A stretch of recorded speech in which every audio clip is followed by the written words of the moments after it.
কাজটা এটা একটা পরিশ্রমের কাজ, যে করতে পারবে তার জন্য ভালো। যে আসলে মানে এটা বেকারত্ব দূর করার একটা অন্যতম একটা প্রতিষ্ঠান।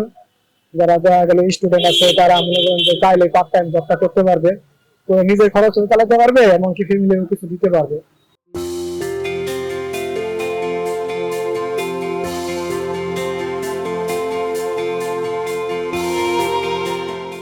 এটা পরিশ্রম করলে দৈনিক দেখা গেল 1000, 1200, 1500 ঘন্টা করা যায়।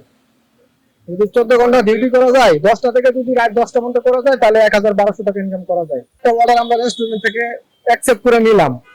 অ্যাকসেপ্ট করার পরে যে আপনার সেই যদি কাস্টমারের লোকেশন চিনতে সমস্যা হয় বা কাস্টমারের ফোন বন্ধ থাকে, তাহলে সেক্ষেত্রে আমরা ওটা অফিসে ডিসপ্যাচের সাথে যোগাযোগ করে, অফিসের সাথে যোগাযোগ করে সেই খাবারটা আমাদের হাব অফিসে জমা দিতে হয়, জমা দিয়ে দিতে হবে।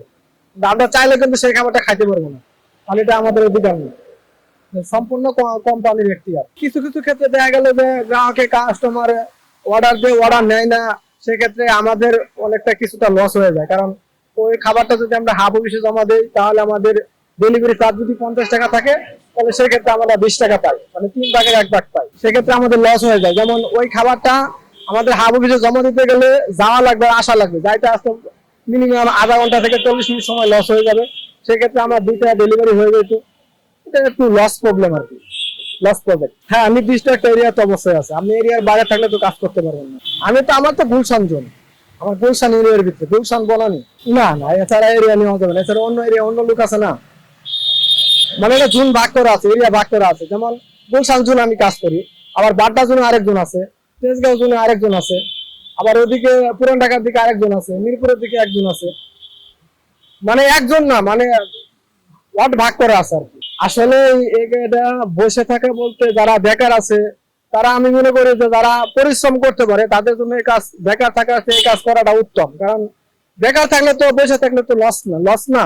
আর যদি আমি দৈনিক যদি ইনকাম করতে পারি, আমার শুধু ইনকাম করার জন্য একটা বাইসাইকেল আর একটা ফোন লাগবে, আইফোন লাগবে, ঠিক আছে, স্মার্টফোন লাগবে, এটাই যথেষ্ট। আমার জন্য কোনো ক্যাশ কাটার লাগতেছে না, এটা ক্যাশ বিহীন কাজ, শুধু একটু পরিশ্রম।